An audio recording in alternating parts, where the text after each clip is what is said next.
To be honest, I think that period made me focus a lot more on who I am outside of cricket.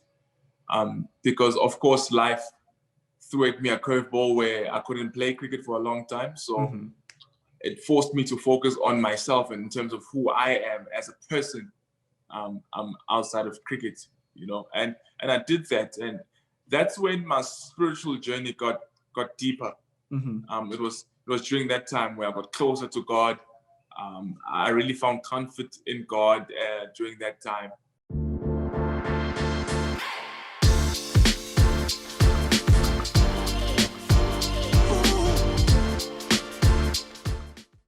This episode of the Smart Athlete Podcast is brought to you by Solpre. If you're active at all, whether you're running or simply out walking for the day, you've probably experienced one of the number one problems that active people have, and that's chafing. Solpre's all-new, all-natural anti-chafe balm solves that problem while feeding your skin the vital nutrients it needs to be healthy. If you'd like to stop chafing once and for all and treat your body right, go to solpri.com to check out the anti-chafe balm today. That's SOLPRI.com. Welcome to the Smart Athlete Podcast. My guest today comes all the way from South Africa. Unfortunately, he's not here with me, so we got a little bit of time difference, but he's maybe going to get something to eat after he's done talking to me because it's well into the evening, even though it's midday for me. He's a pro cricketer. If you don't know anything about cricket, start back with my episode with Mangi a couple episodes ago. First pro cricketer, and he recommended my guest today. Welcome to the show, Lwandiswa Zuma. Thank you so much. Thank you for having me. It's a pleasure to be here. Absolutely. Thanks for joining me. I say it every time, and so for you listening, I'm sorry I say it, but I try to remember gratitude. I'm always thankful that the internet enables me to talk to people across the planet. Like it just as we were talking about before we got recording, I basically just live in my house 23 hours a day most days. And so having the opportunity to basically get out, quote unquote, and talk to somebody on the other side of the planet is nice because when would I come across you otherwise? I wouldn't. So it's awesome. Yeah. Well, better safe than sorry, isn't it? Yeah. So we were talking about, you got a lot of time on your hands. We'll try not to spend too much time on this, but you guys are back in lockdown with COVID and trying to keep things off. So you're off from training. So how are you doing? How are you keeping yourself sane? What are you doing around the house so you're not getting fat in between being off from training? Yeah, well, we just got the message what's today? Today's Friday. We got the message on Wednesday that the president spoke on a Sunday, and that's when he notified the country that we're going back onto level 4. So we got messages on Wednesday to say that we're no longer allowed to be together. So we pretty much need to stay in our own spaces and try, But hey, I still try to train. Yeah. For instance, this morning I'm allowed to still go out for a run or do a bit of a home workout here outside. So I try to do that to take up a bit of time. Maybe read a book or two. Pretty much the second day. So I'm still trying to get back into finding a routine really that will try and keep me entertained for most of the day. Up until then, it's like today, it's been a hell of a boring day. But I hope to find something again that's going to keep me entertained for majority of the day. Yeah. So you're saying, before we got going, you were saying you went out for like a 4K run this morning. Is that just like, hey, I'm doing it and it's my thing, or are you like talking with the new teammates in Northwest and saying, hey, I'm putting in my time? Are you putting in your, like, is there any of that, or is it all on your own? Yeah, it's all on my own, to be honest. And to be honest with you, I hate running. I know you love running. Running is your thing.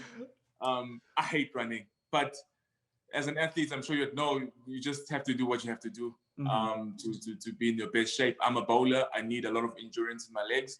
Yeah. And long distance is a great thing for that, So although I hate it, I've got to do it to improve my own self in terms of the bowler that I am. So that's why it's not part of the program. guys are sort of doing their own things at the moment. Mm-hmm. And still, a new trainer just got appointed now, so I'm sure he's going to send us programs as soon as he's settled in. But for now, it's all on us. And yeah, I'm pretty much doing my own work on the side and trying to make sure that I don't slip into the trap of being comfortable in this lockdown and be a couch potato. Yeah. And just actually wake up in the morning and do the training as if everything was normal. So I know you got to get the running in. So I want to give you like a quick tip on the running side. Now, I don't expect you to like get into racing shape and like come run a race with me or anything, but yeah, one way, or kind of two ways to make it a little more bearable. And okay. this is like a shortcut to your brain, basically. I used this back in college. When I was running those fast 5Ks I was telling you about before we got going. Yeah. Is first smile when you're out running. Not like the whole time like a maniac. Don't just smile the whole time. But like you could set a timer on your watch like every few minutes or something. Just force yourself. Because when we smile, like you feel better. You like make yourself feel better. So it works both ways. When you feel good, you smile. And when you smile, you feel good.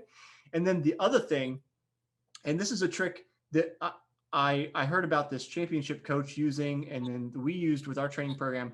We used it for when we were running hills specifically. Okay. But like if say you're out doing sprints or something, when you get done with one, like say you run a hill or you run a sprint, say out loud, "I love sprints."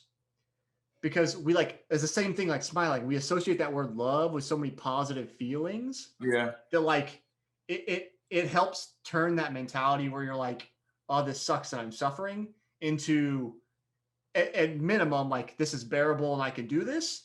But if not, like it can turn it more positive. It sounds stupid, man. I know it sounds stupid, but I promise it works. If you put it to work, it will help. I'll give it a shot. Tomorrow morning, I'll give it a shot. You got to commit. You got to commit and do it at least a week, hopefully 2 weeks.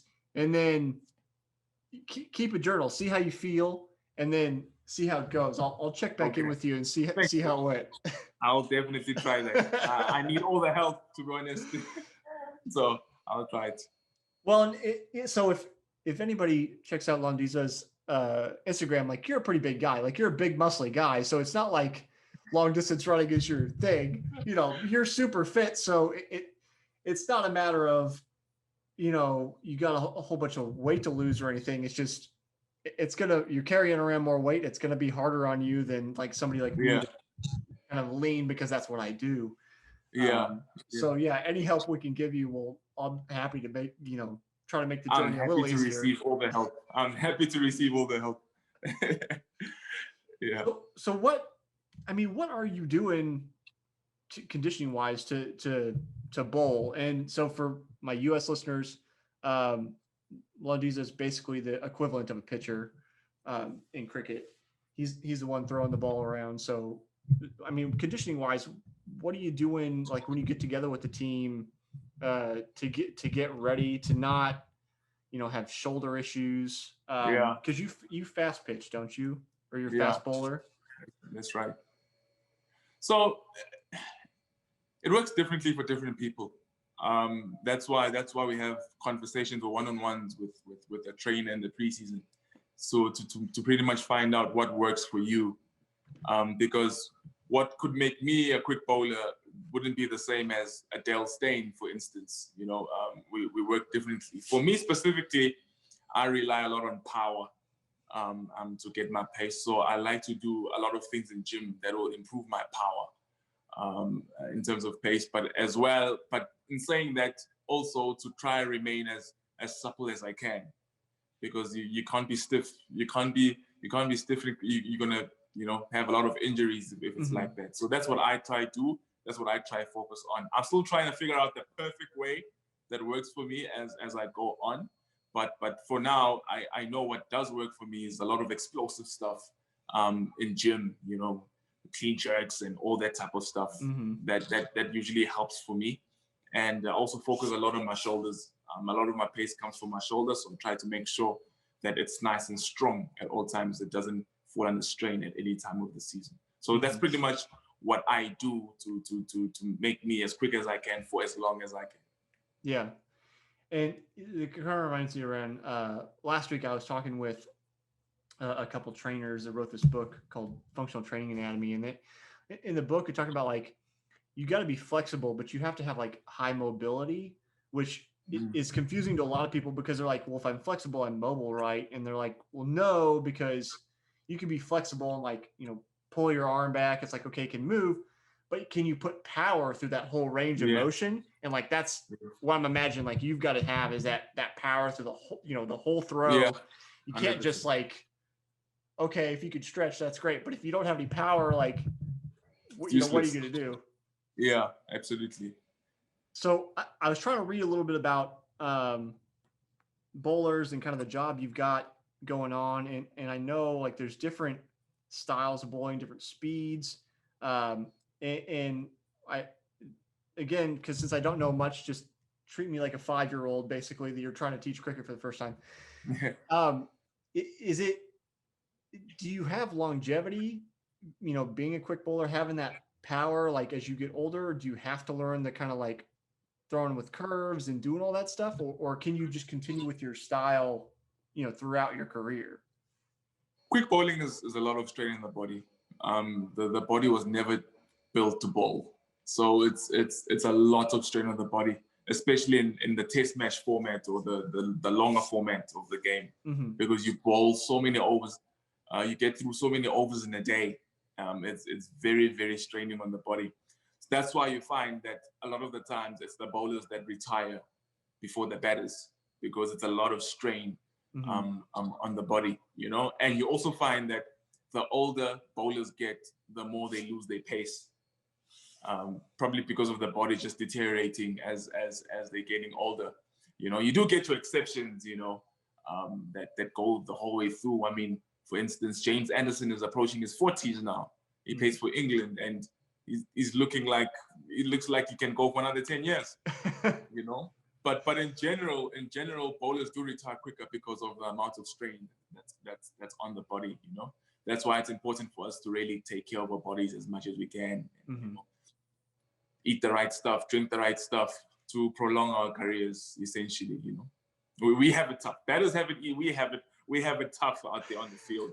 It's really straining. I know when you watch cricket, it doesn't really look like it's that straining, but I promise you, if I were to come to America tomorrow and make you bowl 2 overs, you wouldn't be able to wake up tomorrow. That's how sore your body would be. But I don't doubt it. That's like I feel like we were talking about before we were going. We're talking about like world record 10K pace, and those guys are running 26 minutes for a 10K, and it just looks like they're out for a jog. Like the pros, like you, like in your sport, make it look easy because you do it so well.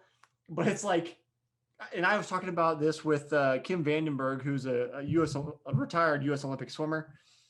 We're talking about the idea of like pros, or when the Olympics come up, we talk about like pros versus Joes. Like, how do you get like somebody average and put them up against the pros so you can see the difference? And like see, so that it would be a train wreck if it was like you and I got together and you're trying to teach me how to bowl. There's a reason I run. There's no ball involved.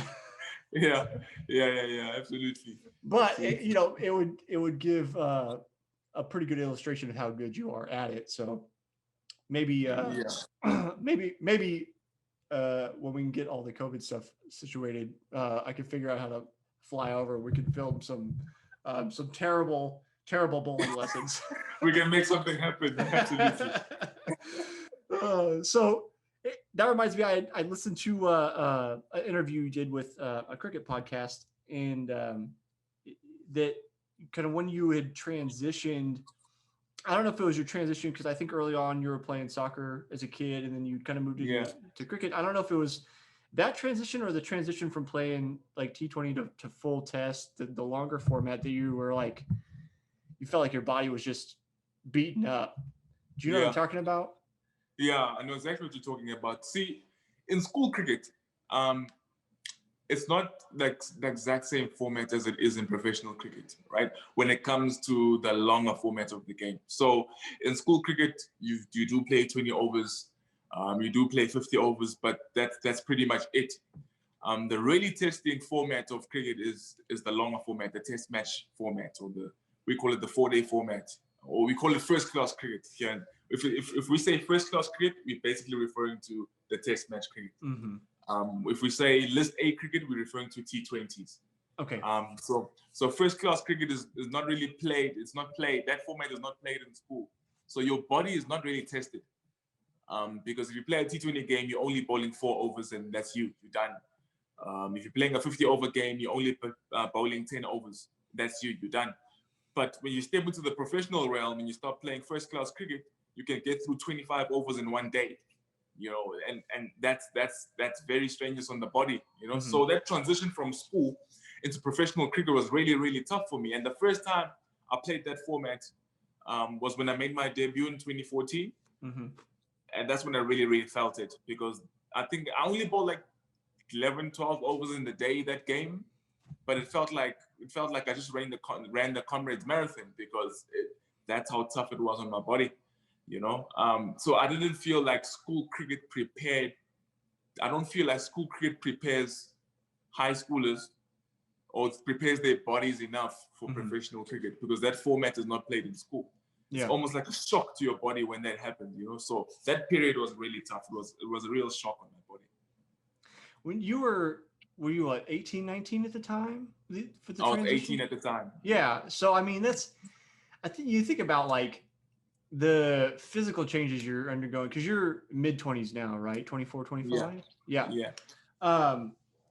The like, you're only just now getting into what I would call like, not peak, but near peak, like physical fitness for like a lifetime. Like at 18, you still have so much growing to do. So I can imagine like how big a jump that's got to be just on the strain of an 18-year-old. But I mean, it seems like you've definitely grown into it with like how strong you are now.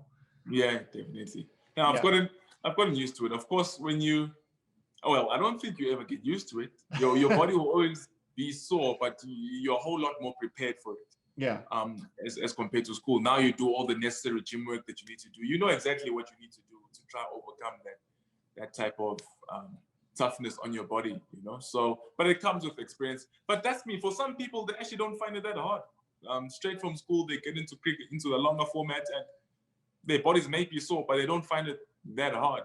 But I really did, especially because, like I said, I rely a lot on power. So there's a lot of effort that I put in when I need to bowl. So you can imagine the amount of strain that I put my body under. So when that happened for that long period of time, it was just a shock. But now, still get a bit sore, but obviously I'm a whole lot more prepared for it, and I get through it nicely. Yeah, well, I would be surprised. No, maybe not surprised, but astounded if like you guys didn't get sore. I mean, playing 3, 4, 5 days like in a row, just that's what I was saying with Maggie. Just like, I'm an endurance athlete, but like even my longest races were like 4.5 hours, and then I'm done, and then I don't do another one until next month. Yeah, there's training and stuff, but I don't. It's but you guys are out there for a while, and in your case, tons of explosive power. It's not like we're going out for an easy jog for a couple hours and we're going to do it tomorrow. It's how fast can we bowl over and over and over and over again? And I lost my train of thought. We'll see if I can get it back. Nope, it's gone. That's okay. So you want to talk about, that's what it was. So I think I read early on, if you don't mind talking about it, you had a pretty bad injury. I think I read with your back or something that it put you out for a considerable amount of time. Yeah. So again, that was part of the transition in terms of the workload from school cricket into professional cricket. That was a back injury that took me out for 19 months in total. Yeah. It was a really, really, really tough period in my life. I was 18, 19 at the time, and I was beginning to accept the reality that my career was over before it even started, because it was not getting better. I mean, the pain on my back in the 16th month was just as bad as it was in the first month. It's tough to keep yourself to be hopeful still that there's still, a future for you. So for me, or to accept that at that tender age, to accept the reality that it's over was, it hit me really hard, and it put me in a really dark space. Luckily at the time I did, well, still today, I've got a very supportive family. They were with me throughout that time, and I'm really appreciative for that.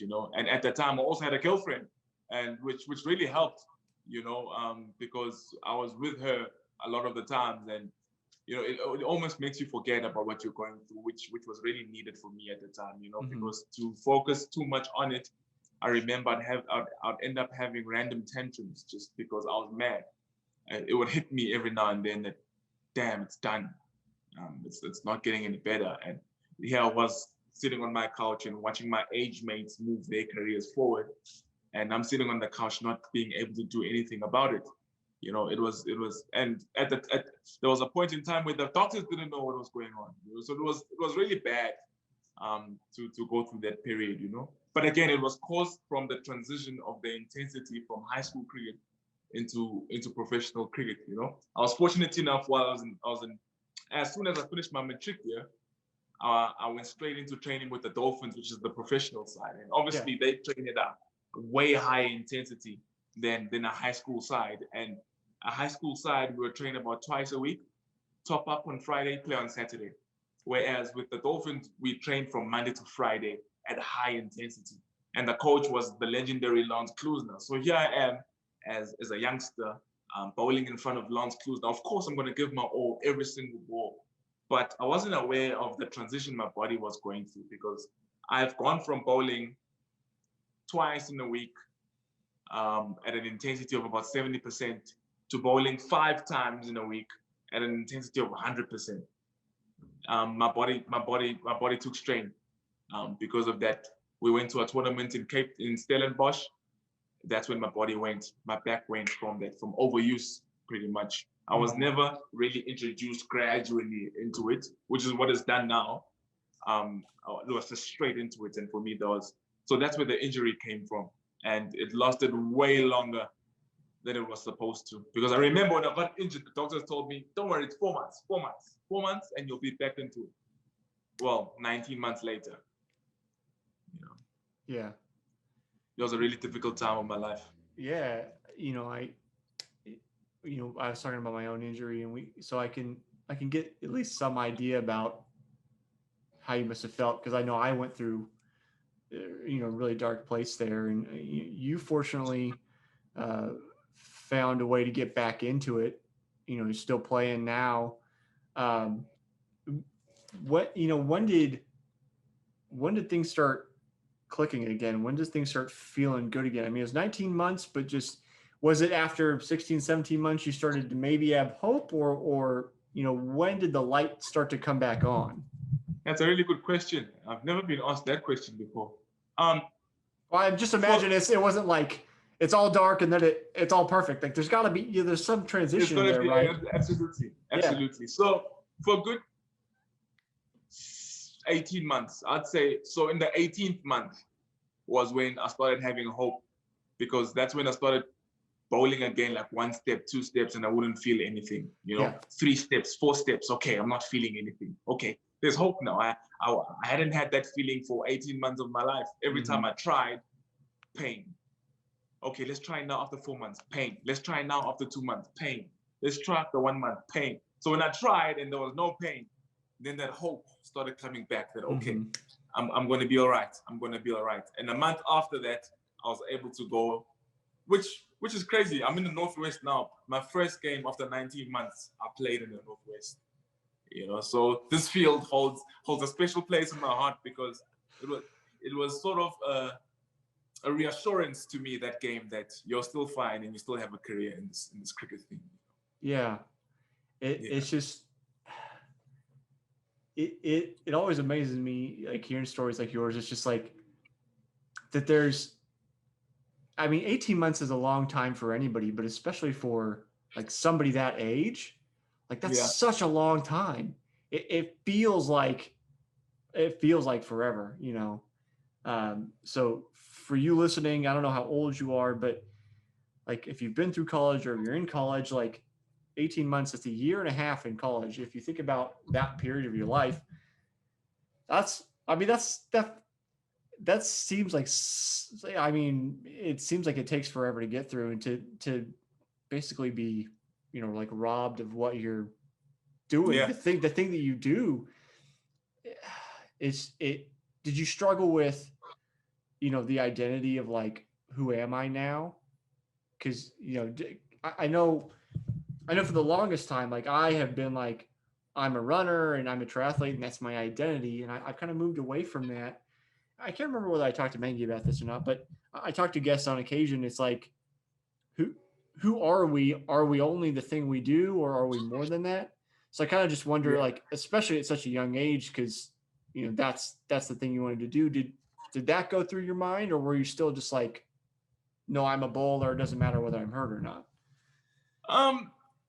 To be honest, I think that period made me focus a lot more on who I am outside of cricket.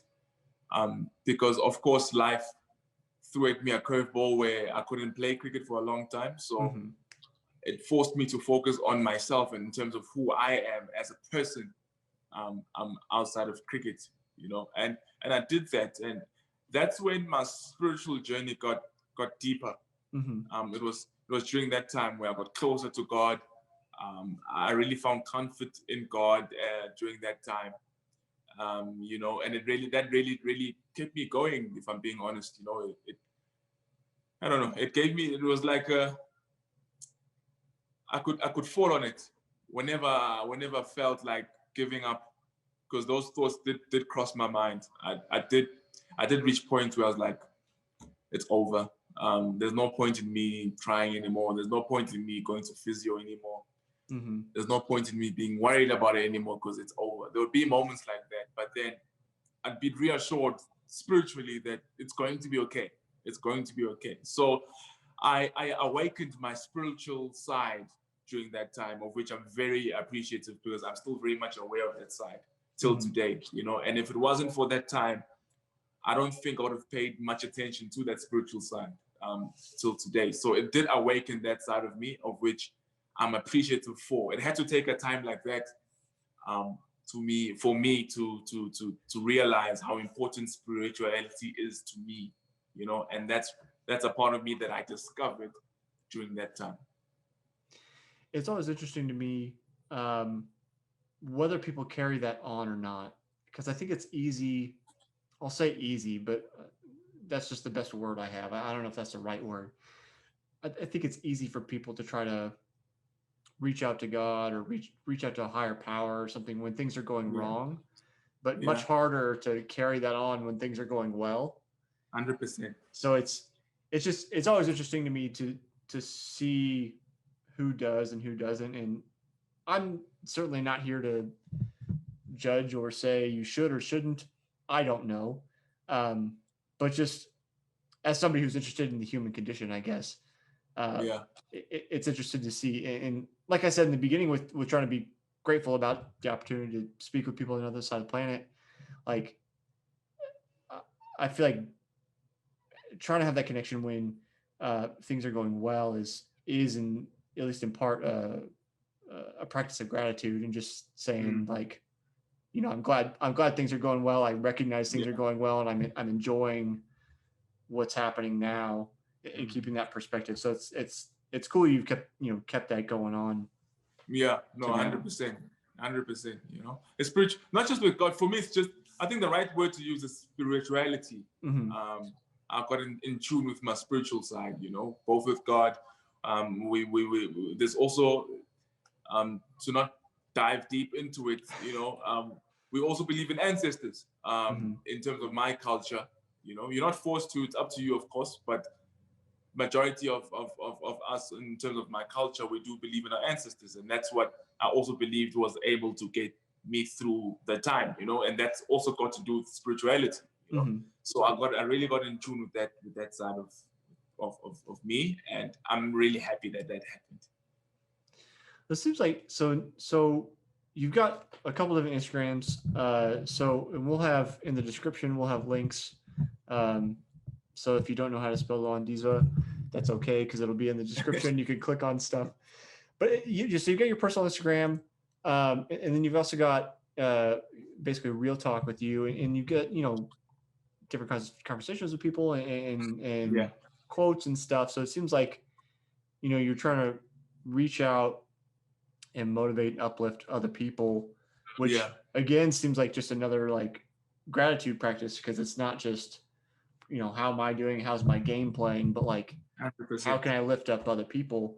So I mean, did that come out of this whole experience, or like how did that get started? I've always been into it, if I'm being honest. I've always been open to it from a very young age. I've always been interested in it from a very young age. I've always listened to guys like Ray Lewis. At a young age, he had a big part to do with it. I'm a big fan of him, and the way that he speaks, and and the way that he articulates himself, and what he does to uplift people. But it really started from a young age. I've found myself in positions where I've had to make big decisions at a young age. For instance, when I was 13 years of age, I had to make a decision to cut friends off at that age. So I was aware what was wrong and what was right to that point at that age. So I believe I've always had that gift of being able to, differentiate, or being able to motivate not only other people but myself first before I can motivate other people. I was able to separate myself and make decisions like that at a young age, and that they were going to influence my whole life as a whole. To give you an example, my parents don't know this. It's probably my first time saying this on an interview, but I got into alcohol at the age of 11. Mm-hmm. I grew up in the hood. You're exposed to these things 24/7. Yeah. There's no running away from it, which is why I'm also thankful of sports. It took me away from the street a lot of the time, so I didn't really have much time to be within that environment all the time, But you're exposed to it, yeah. And I remember I had my first sip of alcohol when I was 11 years old, but it was more because of who I was associating myself with at the time. I didn't wake up one day and say, I feel like having alcohol today. No. Yeah. It was because of what I was seeing, what was happening around me, and then I got into it. And then I realized at the age of 12, 13 that this is not going to help me. This is I'm making the wrong decision for my life right now. So at that age, that's when I made the decision of, I'm going to cut myself from these people. I'm going to stay indoors. It even got to the point where my mother kept on asking, why are you staying indoors so much now? I couldn't say it because I don't want to drink, but I'd be like, oh, well, yeah, I just enjoy being indoors now. But I knew what I was doing. I was separating myself from that company to make sure that I'm aligning myself perfectly with what I was trying to achieve. So that small example goes to show it goes way back. Yeah. Even when I was 13 years of age, and then as I got older, I was able to just build on it and build on it and build on it. So eventually I was like, you know what, I'm big into this. I love it. Why not share with people? Because it can only help. It can only uplift. It can't do any harm. It can only do good. Right. And I'm all for helping and uplifting people in times of difficulty. And that's why I started the page. And every quote you'll see on the page comes from a personal life experience. And that's why I like sharing things that I've personally experienced, so that my point of reference is experience. It's not I think. No, it's what I felt and how I dealt with it. And that's why I feel comfortable to share it. Yeah. So I got to back up a little bit, but I mean, I feel like that's a big move or a big insight for somebody that's 12 to say, to look at where you are and go, like, this isn't, I think you said, this isn't going to help me, or this isn't going to get me where I want to go. And then at that age, you're not thinking about cricket quite yet, are you? No. I was like, I didn't think it was quite there yet. So then, I mean, that's, half a lifetime ago for you, but can you remember, like, was it like, hey, I just, I want to get out of here, or I think you were playing soccer. Was it, I want to play soccer? Like, 100%. Was there anything else? Was that the motivation tied to that, or can you remember what kind of went along with that? I'll tell you when or what the situation that triggered for me to think like that or to change my Okay. approach. I was still, you correct, yeah, I was still playing soccer at the time. I was playing for Manchester United, and I remember that one weekend my parents were in Joburg, I think, so they went home. I saw an opportunity. They're not home. Just come home. Let's have a couple of drinks. And I had a game the following day.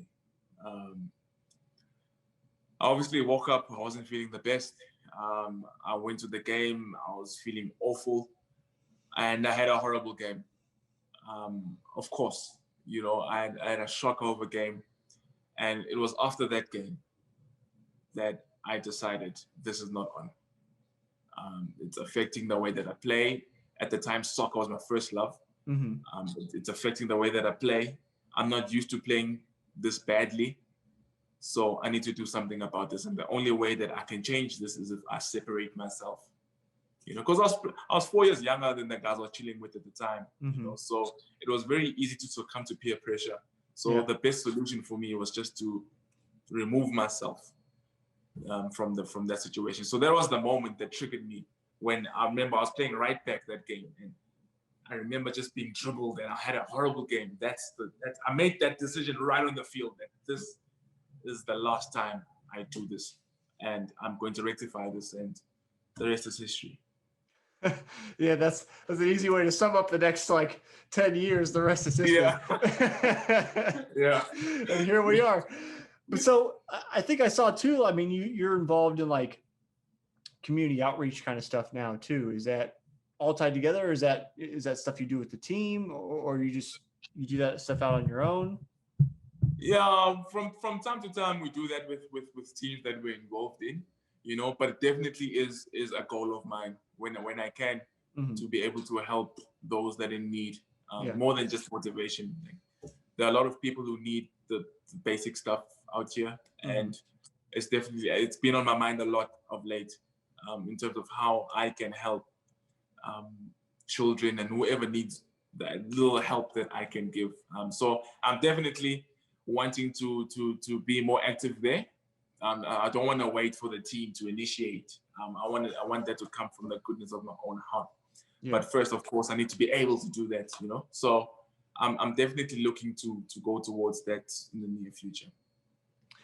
One of the things that it happens a lot, especially with the bigger sports stars here in the U.S., is they'll start foundations or nonprofits and stuff to kind of support whatever cause that kind of touches their lives.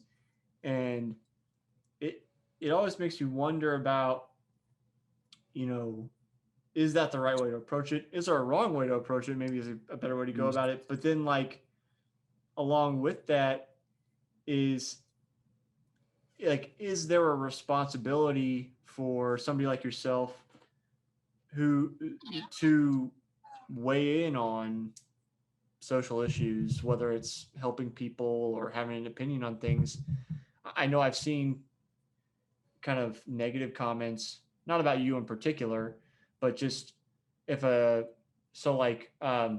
was talking to Mangi, he knows Tom Brady. And so the team we have here in Kansas City has kind of the next Tom Brady, or that's what they're calling him. And so he'll talk about things, and people love him, but at the same time, they'll be like, stick to football. Yeah, that's what you do. Don't weigh in on this.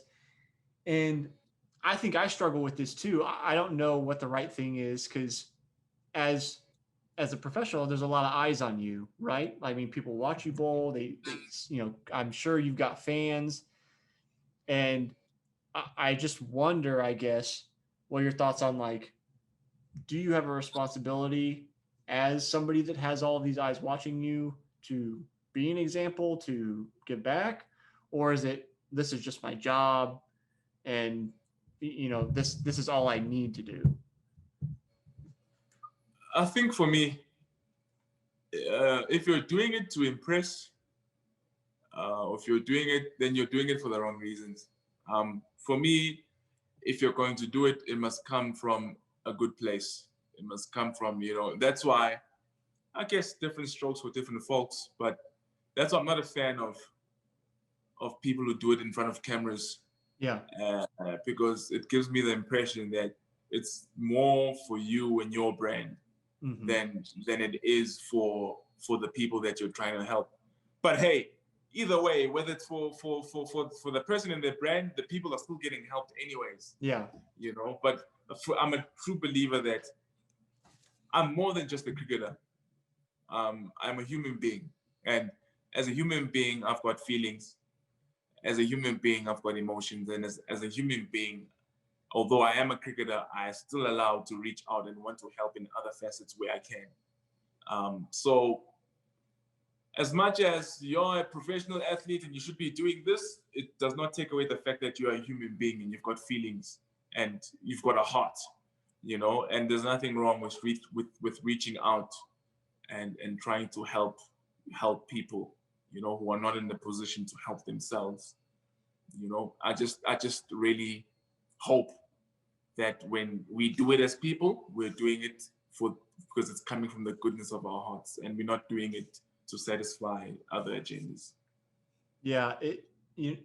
I don't know that this is a question so much as you made me think about, um, you said doing things off camera, and I get it, on the one hand, like say like a PRP, like a video from time to time, like promoting, your organization to try to raise funds to help. Yeah, yeah, But it yeah. made me think about, there's these like YouTube channels of people that are supposedly like helping homeless people by giving them money and like in making this like tear jerking video, and like that's the whole channel is them just like almost like preying on homeless people by making these videos, and then they make a ton of money from these videos, and it's like it's it's it's disingenuous. Like it's just Yeah, yes, I guess you're helping them, but it's like, are you really doing it because you're trying to help them, or are you doing it because you want to make a lot of money and you're like pulling at exactly, people's heartstrings? So exactly. like I said, it's not really a question. It just made me think about that, and I kind of have a disdain, um, for those kind of channels, because it's like I don't know. Just as you said, if you're gonna do it, like, do you really need the credit attached to it? Like, is that your Yeah, motivation? but I guess there's different reasons because maybe if a Cristiano Ronaldo Mm-hmm. was to post on his page that he's helping people, maybe 3 million other people are now going to help other people Yeah. because he posted it. You know, so there's also good to posting that you're doing it, Yeah. because you could influence other people, Right. you know, to also do it. You know, but for me, as long as it's coming from the goodness of your heart, for me, Yeah. that's all that matters. I know I said I'm not a fan of things that happen on camera, off camera, but there are a lot of reasons. I mean, if it happens on camera, it can also be a good thing because you can Yeah. influence other people into doing it. You know, so whether it's on camera or off camera, I can say as long as it's coming from the goodness of your heart, you know. If it's for the benefit of you, like you said, those YouTubers who are making millions because they take a 30-second video helping the homeless, I question your morals. Right. You know, are you really doing it for them or what the case may be? So as long as it's coming from the goodness of your heart, I'm all for it. Yeah. I think that's the fine line that's hard. It's hard to tell sometimes. Those two cases are a little easier to split, where you can say like, if I saw you at, serving in a soup kitchen or something, like there's no cameras around, clearly you're not there for the Yeah, PR. And then the other side with like the YouTubers, and then there's all the in between that's like, there's no, the person knows, because I don't think that you can really know what's in somebody else's heart, but I think that's a good test, at least for yourself, is to say, like where's the purpose of this coming from? yeah. And only you will know. Only you will know, I guess. Right, right. Um,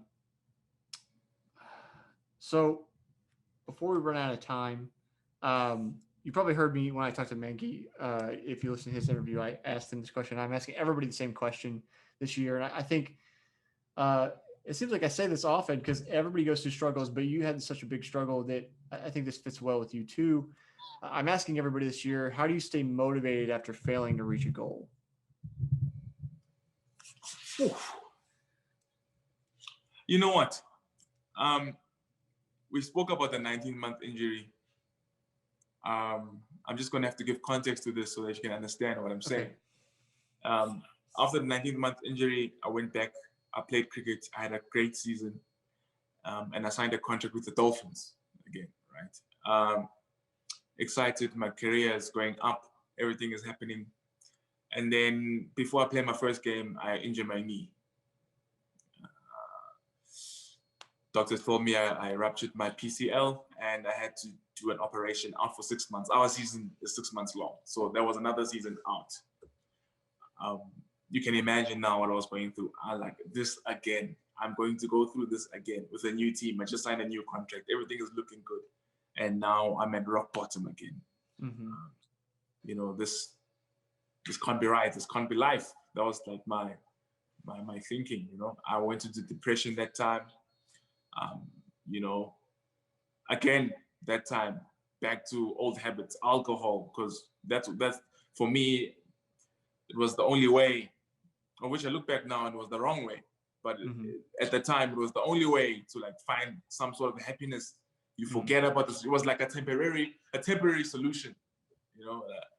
But again, I came back to my senses and I started pushing. But in that experience, I learned something because we fail so much. As I don't know about other sports, but in cricket, last I checked, 70% of the time you fail. You only succeed 30% of the time at what you do. That's a lot of failing. And if you don't come up with the right method to deal with failure, you're going to have a problem. You're going to have a real problem. A lot of cricketers after retirement need to go see therapists because they've had to fight this thing of failure for 10 years, 11 years of their lives. So if you don't have a formula as to how to deal with it, there's going to be a real problem. And it had to take that experience for me, my knee injury, to realize or to come up with a formula that you know that works for me in terms of how to deal with such failure. Because it was the second time I deal with massive failure in a short period of time. You know, I mean, the injuries are only 1 year apart. You know, and this is what I came to because I kept on working, but you know, I was getting injured because I kept on getting disappointment because I had this expectation in my mind that I should be fine by this particular time. And when that time came and I wasn't fine, it hit me hard. Then I told myself, no, keep working. You should be fine by this particular time. That time comes and you're not okay, and then I hit rock bottom again. And then I realized the lesson that life was trying to teach me. And this is the lesson it taught me, is that it's okay to keep trying. You have to keep trying. You have to keep having that attitude of wanting it now. But just couple that attitude with a mindset that understands that everything happens at its own time. As soon as I accepted that, I've dealt with failure so much better because I no longer have that expectation of I should be here at this particular time, or out of this game I should get this many wickets, or I no longer have expectation. I just control what I can. I control my preparation, I control my attitude, and then I just control the controllables really. And I let the things that I can't control themselves. That's been my mechanism to deal with keeping myself motivated. I found it easier to stay motivated when you haven't put a time period or a time frame in your mind, you know? Because what if you're motivating yourself and you're saying, I'm gonna motivate myself so that by the 20th of July, I go to this particular tournament. And the 20th of July strikes and you're not chosen. Then what? Then you hit rock bottom, and then it's tough to motivate yourself again after hitting rock bottom. So rather go with the mentality of I'm gonna give my all, and I'm just gonna let the universe. I'm just gonna let the universe deliver at its own timing. I talk about this with different people sometimes, but I definitely had a hard time when I was younger with that timeline, especially when you get injured and you're like, all right, like this is the day, or even when you're not injured. You know, in my case, I'm like, this is the time I want to run, and I'm going to do it at this race or by this. Exactly. And then it doesn't happen, and you're like, it's a letdown. But then you got to keep going forward, and I've gotten to this place now where, you know, people ask me, it's like I run a couple of businesses. So sometimes people ask me like, oh, what are your business goals? And like, blah, blah. I'm just like, I don't know. I just keep doing what I do, and Nick, it'll I'll get there when I get there. Like there's so much extra stress involved with being like it has to happen by this date. Yeah. And I think for people like us, we don't need the extra motivation. I think people that have no motivation, having a date helps you get off the couch and get started. Yeah. But like when Yeah. you've already got that fire raging inside you, then it starts burning you up Yeah. instead of moving you forward. So I definitely gotta agree with you on that. It's like it's such a big lesson to internalize to like you said, let go, trust that the universe will deliver Yeah. when it's going to, if it's going to, and just Yeah. do your thing. Absolutely. Yeah. Absolutely. Lwandiswa, where can people find you? The Instagrams, Twitter, any of that kind of stuff. Where can people check out what you're doing, and then hopefully with the upcoming season, how things are going with Northwest. Yeah. People can find me on Instagram. I'm Lwandi57. That is my personal page where you can see my personal stuff that I do. And my motivation page is Lwandi57_real talk, where I share the things that I've been through. On Facebook is Lwandiswa Zuma. That's where you'll find me, Lwandiswa Zuma on Facebook. In terms of Northwest, really excited for the season. It's my biggest move so far. Hopefully COVID doesn't stand in the way. Because I'm really excited for what's ahead. It's a new structure in South African cricket, so we're all going into like a new thing. So the excitement is in the air, And hey, man, I'm just gonna have to keep doing what I've been doing, and yeah, I look forward to the experience. I look forward to impacting this environment in a positive way and leaving my mark as Lwandiswa Zuma in the Northwest. Awesome, man. Thanks for hanging out with me today. Thank you so much for having me. I really appreciate it. It's been a pleasure.